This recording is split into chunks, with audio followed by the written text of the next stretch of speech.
हम जन्म लेते हैं और जन्म लिया है तो सबसे बड़ा आशीर्वाद यही होता है कि हमको जीवन से हमारा परिचय हो जाए। जन्म तो सभी लेते हैं और जन्म के पार भी सभी चले जाते हैं, मृत्यु भी आती है। ये जो ड्यूरेशन मिला है, ये जो अवकाश मिला है, इस अवकाश में हमारा जो उद्देश्य है जीवन से हमारा जुड़ना हो जाए। और जीवन से जुड़ गए तो प्रभु से जुड़ गए, जीवन से जुड़ गए तो जीवन के संगीत से जुड़ गए, जिसको कि नानक कहते हैं एक ओंकार सतनाम।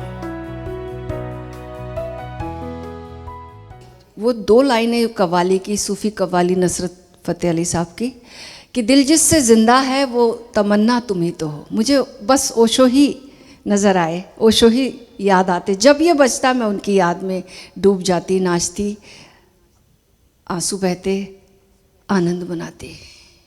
दिल जिससे जिंदा है वो तमन्ना तुम ही तो हो, हम जिसमें बस रहे हैं वो दुनिया तुम ही तो हो। तो निश्चित रूप से हम जन्म लेते हैं और जन्म लिया है तो सबसे बड़ा आशीर्वाद यही होता है कि हमको जीवन से हमारा परिचय हो जाए। जन्म तो सभी लेते हैं और जन्म के पार भी सभी चले जाते हैं, मृत्यु भी आती है। लेकिन ये जो ड्यूरेशन मिला है, ये जो अवकाश मिला है, इस अवकाश में हमारा जो उद्देश्य है जीवन से हमारा जुड़ना हो जाए। और जीवन से जुड़ गए तो प्रभु से जुड़ गए, जीवन से जुड़ गए तो जीवन के संगीत से जुड़ गए, जिसको कि नानक कहते हैं एक ओंकार सतनाम। तो एक ओंकार सतनाम, वो सतनाम जो सत्य क्या है, जो सदा सदा है। असत्य क्या है, माया क्या है, जो सदा नहीं है ना। तो जो सदा सदा है उसी को तो हर कोई खोज रहा है। कोई प्रेम करके खोज रहा है तो वो चाहता मेरा प्रेम परमानेंट हो जाए। लेकिन कौन सा प्रेम ऐसा है, कौन सी मित्रता ऐसी जो परमानेंट होती है? इस जगत की कोई भी प्रेम जो पैदा हुआ है समय के भीतर, वो फिर दूसरा उसका जो क्लाइमैक्स है दूसरा भी आता है। तो ये द्वैत से बना जगत है। जो समय में आया है वो समय में चला भी जाएगा। दोनों रूप उसके, दोनों पार्ट हैं उसके, है कि नहीं? तो लेकिन शाश्वतता की खोज सबकी है। हम जवान हैं तो लगता हम सदा जवान रहें, हम धनी हैं तो लगता हम सदा धनी रहें, हम पद में हैं तो लगता ये पद सदा बना रहे। किसी पदवान व्यक्ति को देखो, जब वो पद से रिटायर होता उसकी स्थिति देखो, बहुत ही दुखदाई हो जाती है, बड़ी दयनीय हो जाती है, बड़ी दीन हो जाती है। क्योंकि बाहर के पद भी हमेशा नहीं रहते, बाहर का यश भी हमेशा नहीं रहता। एक बार की घटना है, चीन बहुत बड़ा राज्य हुआ, बड़ा देश। वहाँ का एक बहुत बड़ा राजा था और वो अपने बूढ़े वजीर के साथ अपने महल में खड़ा हुआ था। उसका महल जो था समुद्र के पास ही था, बहुत विशाल महल था। दोनों खड़े हुए थे, बूढ़ा वजीर और राजा। और राजा अपने वजीर से कहता, देखो ना, दूर दूर तक देखो, गिन सकते हो कितने जहाज हैं, असंख्य जहाज चले आ रहे, देखो अपने राज्य का विस्तार तो देखो। और बहुत प्रसन्न हो रहा, आओ गिनते हैं। क्योंकि वो बचपन से साथ साथ उनका विकास हुआ था और ये वजीर हो गया था उनका। आओ गिनते हैं कितने कितने जहाज आते हैं, क्या गिन सकते हो? चलो दोनों गिनते हैं। तो वजीर ने कहा, महाराज गिनने की जरूरत नहीं है, मुझे तो साफ दिखाई पड़ रहा 4 जहाज आ रहे हैं, 4 जहाज आ रहे हैं। राजा बोला, पागल हो, तुम्हारे आंखें खराब हो गई लगता, चश्मा चाहिए, तुमको चश्मा लगाना होगा। और चश्मे से भी काम नहीं अगर चला, मैं तो चिंतित हूँ कहीं ऑपरेशन ना कराना पड़े। वजीर ने बोला, नहीं राजन, ऑपरेशन की जरूरत नहीं, आप कितने भी जहाज़ों को देखो लेकिन उनमें मेरे को केवल 4 ही जहाज दिखाई देते। 4 जहाज कैसे? एक धन का जहाज है, असंख्य जहाज आ रहे जा रहे, लेकिन एक धन ला रहा है, ले जा रहा है, धन का जहाज है। दूसरा यश का जहाज है, तीसरा पद का जहाज है और चौथा ज्ञान का जहाज है। ये 4 ही प्रकार के जहाज हैं। ऐसे ही हमारी 4 साइकोलॉजिकल दिशाएं हैं, है ना। हम धन की ओर दौड़ते हैं बाहर और चाहते हैं कि ये धन हमारा सदा सदा रहे, लेकिन किसका धन सदा सदा रहता है? एक दिन यहीं छूट जाता है सब कुछ। हम चाहते ये पद मुझे मिला है, जो लोग इतना सम्मान दे रहे हैं, पद दे रहे हैं, हमेशा रहे। बिल्कुल नहीं, जो सम्मान करता वही एक दिन अपमान भी करता है। ये निश्चित है, ये तय हो जाता है बात। यश भी हमेशा नहीं रहता, पद भी हमेशा नहीं रहता। ज्ञान हम सोचते ये हमेशा रहेगा, यहाँ पर भ्रम हो जाता है। इसको तो सब मान लेते ये नहीं रहेगा, ये नहीं रहेगा, ये नहीं रहेगा, लेकिन ज्ञान सोचते ये तो अपने साथ जाएगा। ज्ञान का जहाज भी साथ नहीं जाता, वो भी डुबा देता है। बाहर का ज्ञान डुबा देता है, बाहर का ज्ञान बाधा है। बहुत बहुत ज्ञानी लोग आ जाते हैं, बहुत बहुत ओंकार पढ़ा है, बहुत जाना है, बहुत तरह तरह से गीता में पढ़ा, उधर पढ़ा, इधर पढ़ा, बहुत ओंकार के सूत्र भी याद हैं, लेकिन ओंकार के बारे में जानकारी, पहचान नहीं है। और पहचान हो भी जाए तो वो ज्ञान फिर भी बाधा बन रहा है प्रीति में। पहचान से केवल क्या होगा, प्यार में पढ़ना होगा।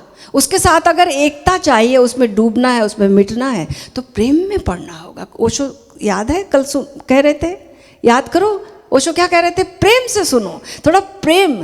पत्नी जैसे मत देखो, पत्नी जैसे मत देखो, प्यार से देखो, प्यार से सुनो।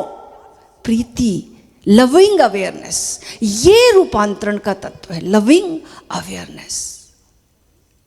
तो बाहर हम जो जो खोजते हैं वो सब क्षणभंगुर है और सबको सनातन की तलाश है। कौन ऐसा है जो सनातन नहीं चाहता? हम सब चाहते हैं, लेकिन जहां चाहते हैं वहां पर नहीं मिलता। सनातन है लेकिन कहीं और है, अविनाशी है लेकिन कहीं और है, अमृत है लेकिन बाहर नहीं है। बाहर कहीं से भी अमृत नहीं मिल सकता। कोई आपको अमर नहीं कर सकता, कोई आपकी को कुछ भी नहीं कर सकता आपके लिए, आप जब तक उस अमर तत्व को ना जान लें जो कि आपके भीतर है। एक बार सिकंदर ने बहुत जीता, पूरा सब जानते हैं सिकंदर की जीत को। उसने सोचा सब तो जीत लिया, लेकिन अब इतना साम्राज्य जीऊंगा तभी तो, काश मैं जो जितना जीता है मैंने अमर भी हो जाऊं। उसके अंदर प्यास थी, लंबी उम्र मिल जाए, खूब जीऊं। और खूब क्या जीऊं, सदा सदा जीऊं। जो इतना जीत के नशे में रहेगा उसको सदा जीने की चाह और ज़्यादा घनी हो गई कि उसका तो ज़्यादा ही छूटेगा यहाँ पर। तो वो खोजते खोजते खोजते उसे एक झील का पता चला, और वो खोजते खोजते खोजते वहाँ निकल गया, उस झील का पता भी मिल गया उसको।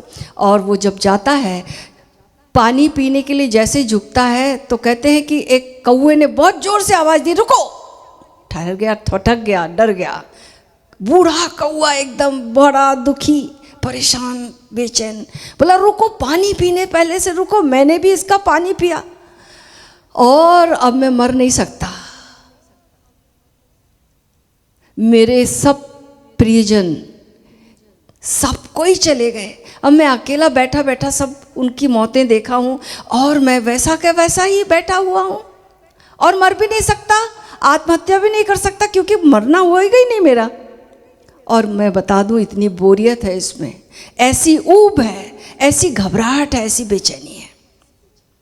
तो बाहर अगर हमें उम्र भी मिल जाए, शाश्वतता भी मिल जाए, जो कि आज नहीं कल विज्ञान खोज लेगा 300 साल तक, तो हम आराम से जी सकते हैं। उससे बात नहीं बनने वाली, उससे हमारे जीवन के फूल नहीं खिलेंगे, उससे हम जो संभावना लेके आए हैं उसकी खिलावट नहीं होगी, उससे हम आनंद विभोर होकर जी नहीं सकेंगे, उससे हम परमात्मा को लेकर उसमें डूब नहीं सकेंगे। उसके द्वार हैं, उस अविनाशी तत्व के द्वार हैं, उस शाश्वतता, उस सनातन के द्वार हैं भीतर। उसकी कुंजी है,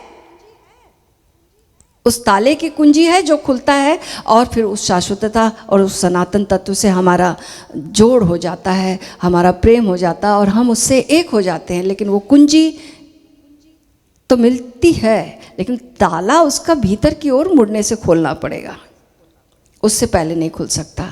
तो भीतर की ओर मुड़ना ही ध्यान है। जब हम भीतर की ओर मुड़ते हैं तो ये जो हम बोल रहे थे ना, एक ओंकार सतनाम, सतनाम यानी जो सत्य है, जो सदा है, कर्ता पुरुष। और वही हम सोचते हैं कि हम करता हैं, कर्ता तो एक ही है, कर्तार तो एक ही है, करने वाला तो एक ही है, कर्ता पुरुष वो अस्तित्व। निर्भाव,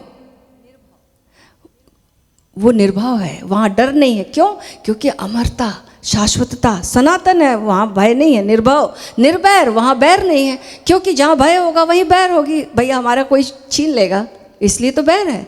निर्भव निर्वैर, अजूनी, अकाल मूरत, समय में पैदा नहीं हुआ, अकाल मूरत, समय के पार है, अकाल मूरत, अजूनी, योनि में नहीं आया, अजूनी सैभम यानी स्वयंभू, वो स्वयं ही हुआ है। भगवान शिव को कहते हैं ना शंभू, शंभू का अर्थ है स्वयंभू, जो माता पिता से नहीं आया, जो है वही अस्तित्व है ना। अजूनी सैभम गुर प्रसाद, और ये अजूनी सैभम जो स्वयंभू है गुरु की कृपा से मिलता है, गुरु के प्रसाद से, गुरु की करुणा से हम उससे जुड़ते हैं, हमारी उससे पहचान होती है। वरना तो हम ऐसे ही जीते हैं, नाम ही नाम ले लिया, जानते उसे वाकई नहीं, जानते नहीं हैं लेकिन नाम ले रहे हैं।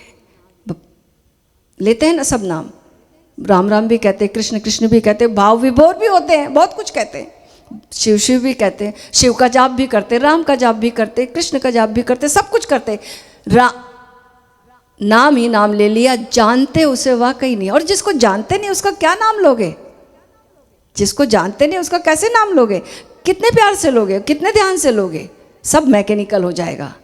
जानते उसे वाकई नहीं, कहते हो खुदा खुदा, कहते तो बहुत कहते हो, भगवान भगवान, भगवान की कृपा, भगवान की कृपा हो रही, भगवान की कृपा से हम अच्छे हैं, सब बढ़िया चल रहा है। कहते हो खुदा खुदा, देखा उसे कभी नहीं, देखा नहीं है और कहते रहते हो। नाम ही नाम ले लिया, जानते उसे वाकई नहीं, कहते हो खुदा खुदा, देखा उसे कभी नहीं। ऐसे खुदा की बंदगी, कहते हैं संत की बंदगी में जियो, लेकिन फिर ऐसे खुदा की बंदगी कुफ्र है, पाप है ऐसी खुदा की बंदगी जिसको तुम जानते ही नहीं। यानी यांत्रिकता है, सब आदत की बात है।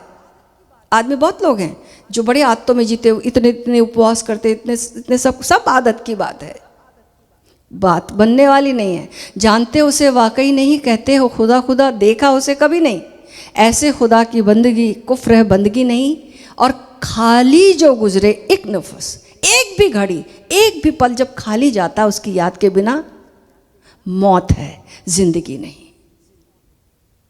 जिंदगी वही है जब हम उससे जुड़े हुए हैं, उसके नाम में डूबे हुए हैं, उसकी याद में, उसके स्मरण में, उसकी सुरती में हम जी रहे हैं, वही जिंदगी है। याद करो ना, जरा सा चूकते हैं अवेयरनेस, कहाँ से कहाँ बात निकल जाती है, इतनी सी बात कितनी बड़ी बन जाती है। एक क्षण को चूके थे और वो छोटी सी बात कितनी विराट रूप ले लेती है। वो छोटा पल जो चूका था हमने, मौत बन जाता है। अहंकार हमारी मौत है, ओंकार हमारी जिंदगी है। और अहंकार में जीना नरक है और ओंकार में डूबना स्वर्ग है।